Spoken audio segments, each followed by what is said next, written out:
Hello, my name is LeSean Holcomb and I'm the Artistic Director of the Griot Theater Company. The Griot Theater Company is more than a theater company. We are a collective of artists, educators, and entrepreneurs committed to exploring and amplifying brown and black culture through the arts. We are the griots of our time, responsible for salvaging our culture which has fought to exist. We are located here in Marin City, working with students throughout Marin County. I would like to thank you for tuning in to our 2022 Oratorical, The Hero and Her, celebrating the work of Maya Angelou. Our young people and our community artists have been working very hard to produce this show. We first started off by reading her text, analyzing her text, and then bringing that text to life through music, through dance, through poetry.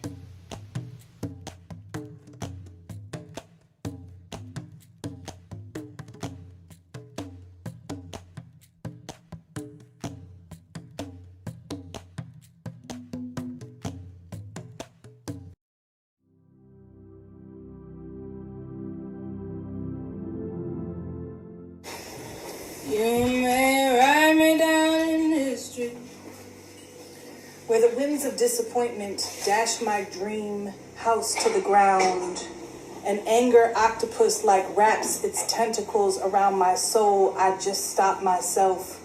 I stop in my tracks and look for one thing that can help me. With your bitter, twisted lies. I needed your help an hour ago. I'm late for work.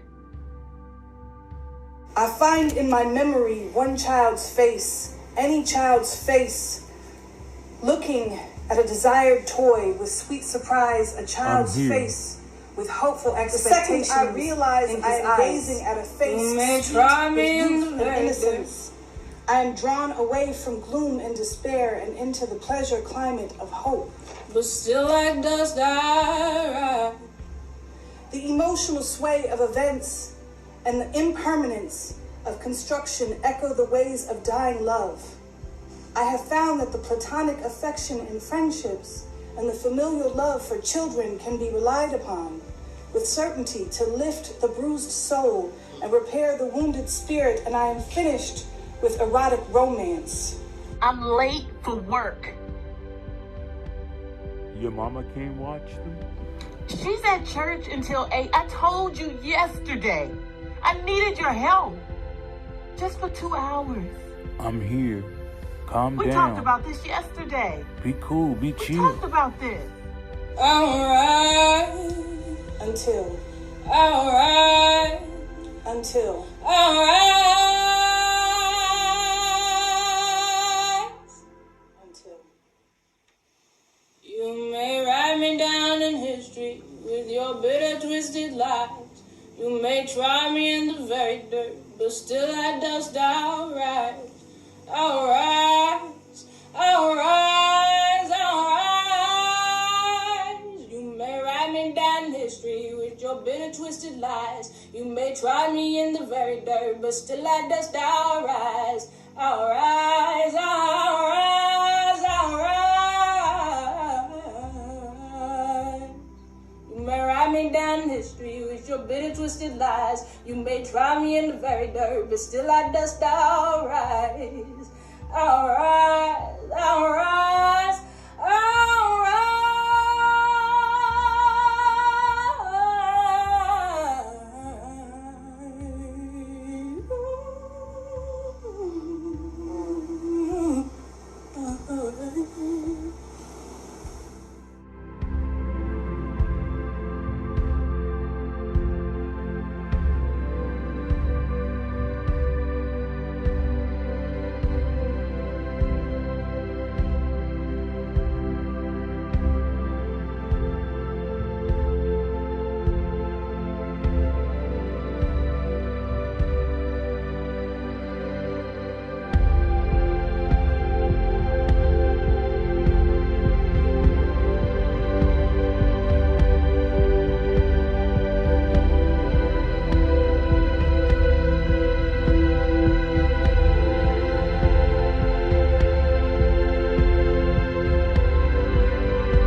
What's wrong?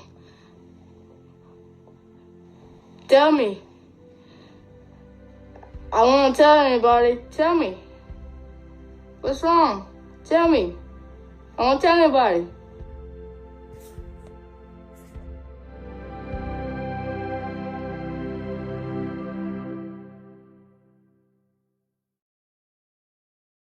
When I was 7.5, I was raped. The rapist was a person very well known to my family. I was hospitalized.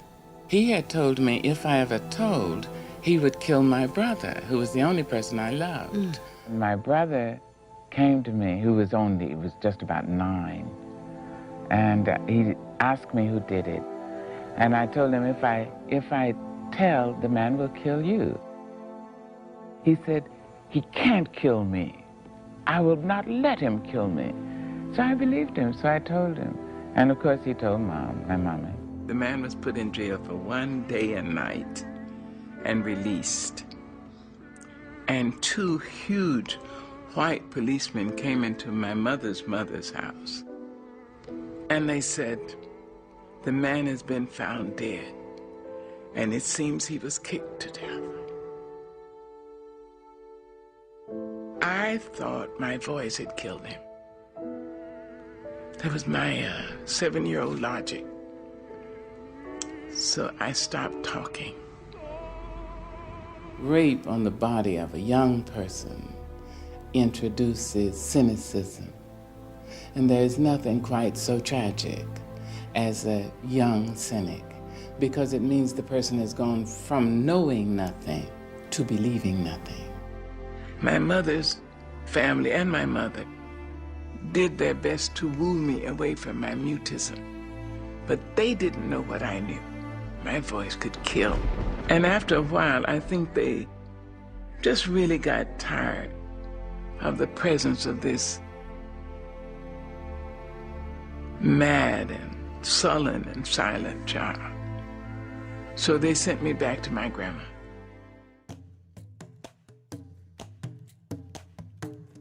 Hello, my name is Cynthia Williams. I work for Center for Domestic Peace as their community outreach liaison. Center for Domestic Peace is a local organization here in Marin County that provides support services to those that are impacted by domestic violence. Today, I spoke with some students at MLK who are a part of the Griot Theater Company about Maya Angelou's experience. Domestic violence can be defined as a pattern of behavior in any relationship that is used to gain or maintain power and control over an intimate partner. Domestic violence is the #1 crime in Marin County. Center for Domestic Peace can help and support you and someone you love experiencing domestic violence. We can help with safety plans, provide support, and next steps. We also offer support and empowerment groups to provide assistance and guidance. It can all start with calling our hotline. 24-hour hotline number is 415-924-6616. Text line is also available at 415-526-2557, Monday to Friday, 9 to 5. Thank you.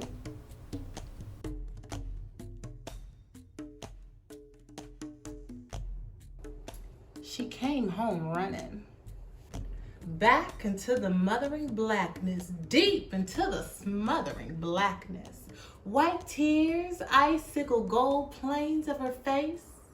She came home running. She came down creeping. Here to the warm heart waiting. Rhyme of alien dreams befrost her brown, rich face. She came down creeping. She came home, blameless, black, yet as Hagar's daughter, tall, as was Sheba's daughter. Threats of the northern winds on her desert face, she came home, blameless.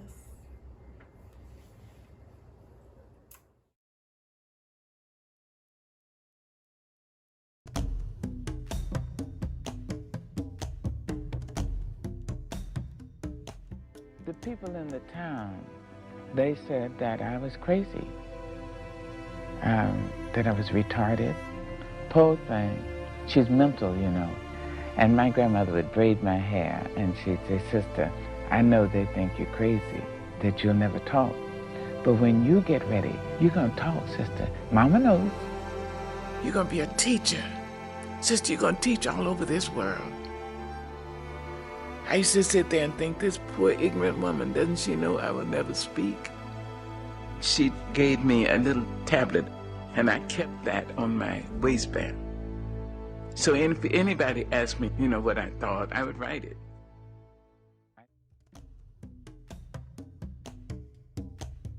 These mama faces, lemon yellow, plum purple, honey brown, have grimaced and twisted down a pyramid for years. She is Sheba, the Sojourner, Harriet and Zora, Mary Bethune and Angela, Annie to Zenobia.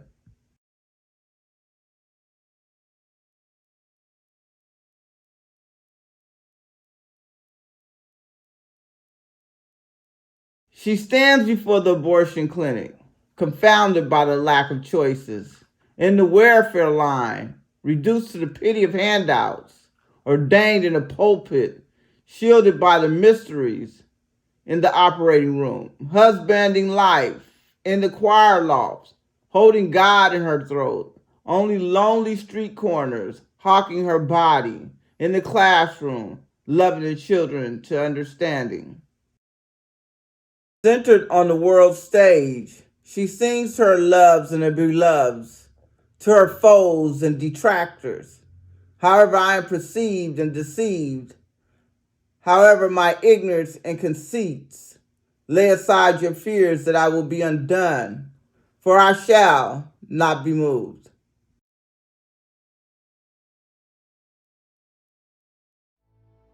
I started to read books, I guess, at about 8. And there was a woman in my town, Mrs. Flowers. She was black, she was so beautiful. And she wore a voile, and she'd walk. In this little town? In this tiny little town. And when I'd see her coming up the road, I just thought she was the prettiest thing God had made so far. And she took me to the library in the segregated school and told me, "I want you to read from A to CH by the time I come back." And I would read everything. I would understand, you know, whatever I could, but I would read. About 4 years after Mrs. Flowers started me to read, and really to read, I was about 12 and a half.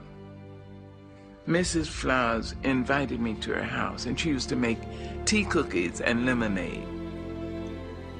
And she'd give me that to drink, and she'd talk about poetry, and she'd read to me with this mellifluous voice. And she said, "Maya, you do not like poetry." I got my tablet. I said, "Yes, ma'am." She wouldn't even look at my tablet. And she pointed her finger at me. She just shook her finger in my face. I ran out of her house. I ran back to my grandma. And Mrs. Flowers came back there and pointed her finger at me in front of Mama. She said, "You'll never love it until you speak it, until you feel it come across your tongue, over your teeth, through your lips. You will never love poetry, never." And she harassed me. She kept following me around and around. And finally, I went under the house, and I tried to recite a poem. And I found I had left my voice. My voice hadn't left me.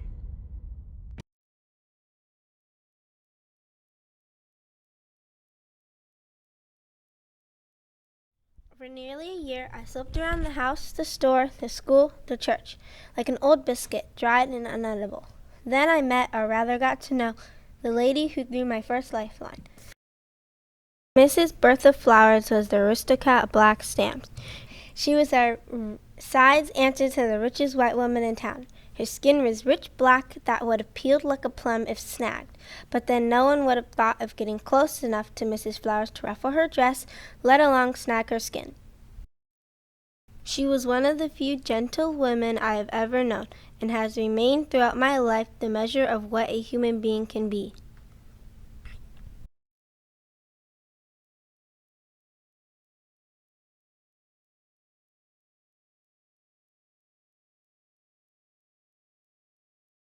She said without turning her head to me, "I hear you are doing very good schoolwork, Marguerite, but it's all written. The teacher reports that they have trouble getting you to talk in class."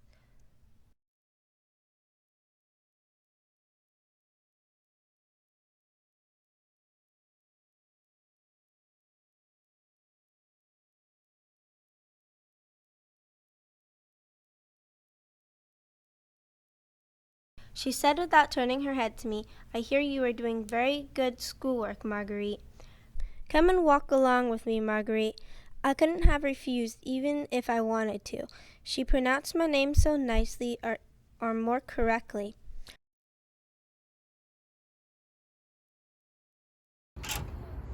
Hi, Maya. Come on in. Welcome to the library. We're here because poetry is music for the voice. And now, I want you to meet the librarians. This is Maya. Hi, Maya. And we want to see the books starting with A and going all the way to Z. They're right over there. Okay, let's go. This is it. I want you to read all the way from A to Z.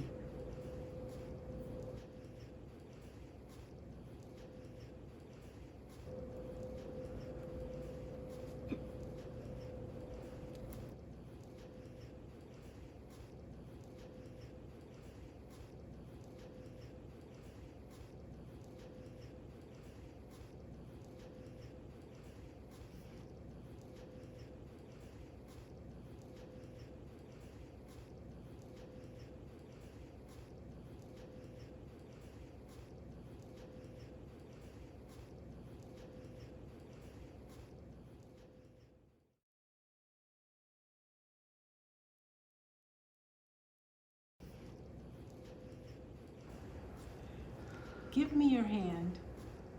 Make room for me to lead and follow you beyond this rage of poetry.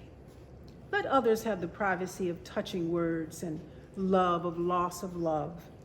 For me, give me your hand.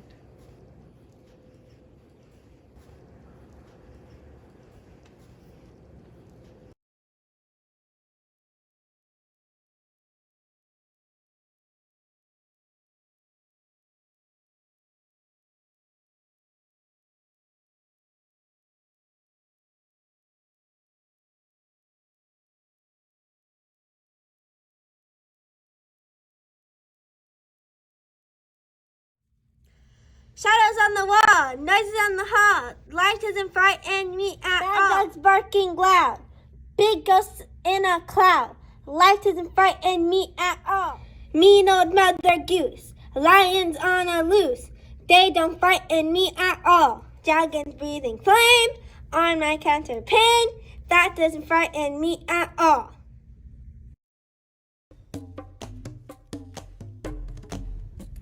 I go boo, boo, make them shoo, shoo.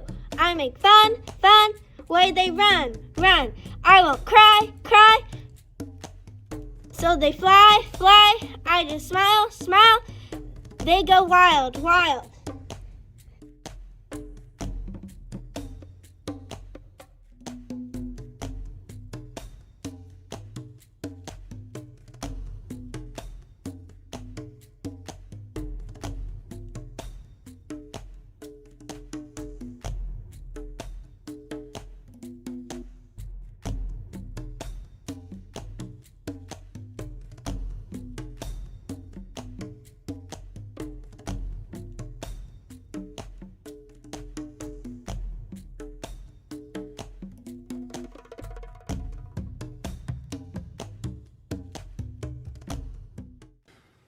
Maya, what's wrong? You don't like poetry? You don't like literature? Is that it? Is that? That's it. You are an anti-poet. That's what it has been all this time, and I don't want the journal. That's what it is. No poetry, no literature for Maya. I don't want the journal. I'm not looking at the journal. Time is up for the journal. I want you to speak. Your voice needs to be heard. Anti-poet. Oh, perfect timing. Come on in. Wait till you hear what this one, Miss Poet, Miss Anti-Poet, the Miss I don't like literature. I do!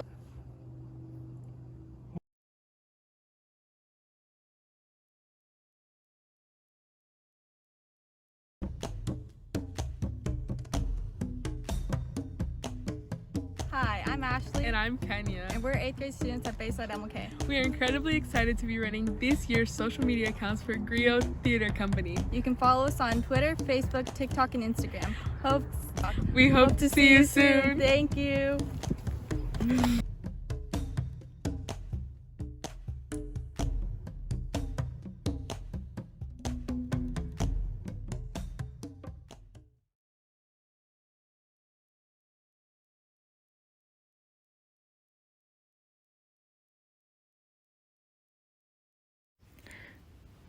When I was young, I used to watch behind the curtains as men walked up and down the street. Wino men, old men, young men sharp as mustard. See them. Men are always going somewhere.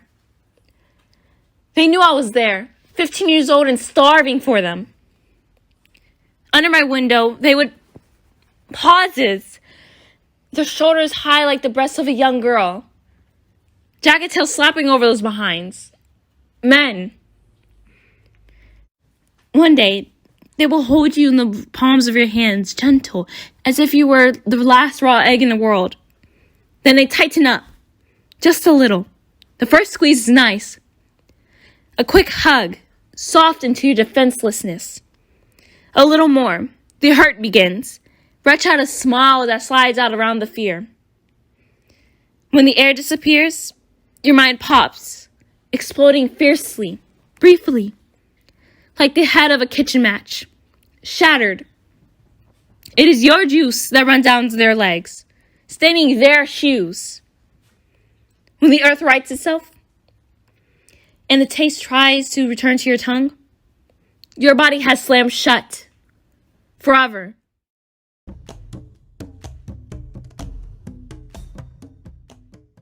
When I was 17, the world thought I was crazy. But Lady, my mama, thought I was sane. She took me in. The world said I wouldn't make it, but Mama believed I would. She asked, "Do you love him?" I said no. She asked, "Does he love you?" I said no. And she said, "Well, we got our answer." She said, "It ain't no use of messing up 3 lives." Pretty women wonder where my secret lies. I'm not cute or built to suit a fashion model size. But when I start to tell them, they think I'm telling lies. I say, the reach of my arms, the span of my hip, the stride in my step, the curl of my lip. I am a woman, phenomenal woman, that's me. I walk into a room, just as cool as you please, and to the fellow the man stands or falls to his knees. They swarm around me, a hive of honeybees. I say it's the fire in my eyes, the flash of my teeth, the swing in my waist, the joy in my feet. 'Cause I'm a woman, phenomenal woman, that's me. Now you understand just why my head's not bowed. I don't need to jump or shout about or have to talk real loud. When you see me passing, it ought to make you proud. I say it's in the click of my heels, the bend of my hair, the palm of my hand, the need for my care. Because I'm a woman. Phenomenally phenomenal woman. That's me.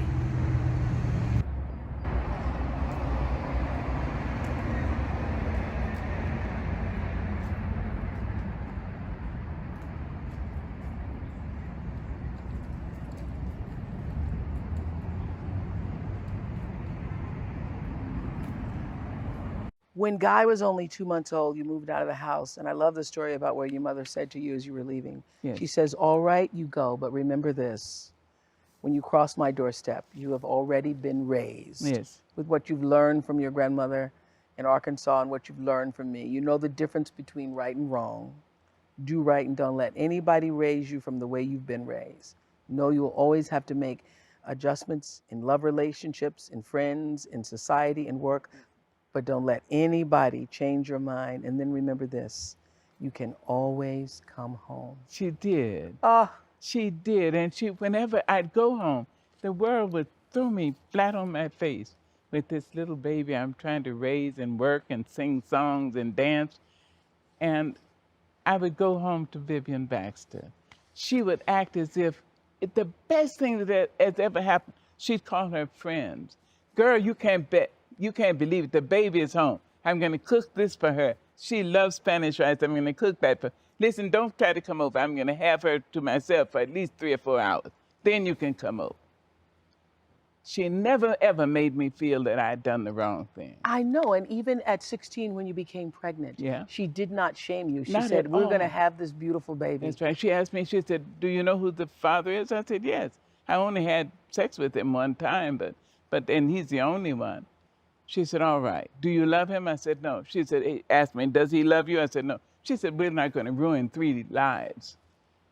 We're going to have a beautiful baby. Wow. Yes, she did. Wow. And she loved my son. Yes. She was a knockout, Vivian Baxter. She was a knockout.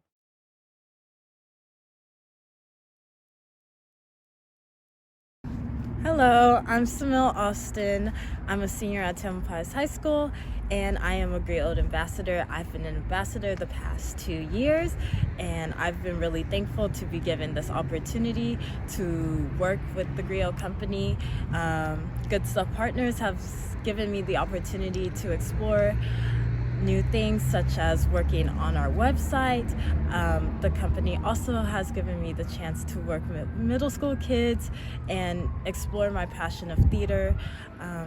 Please consider donating so that we can continue this project and grow our community. Thank you.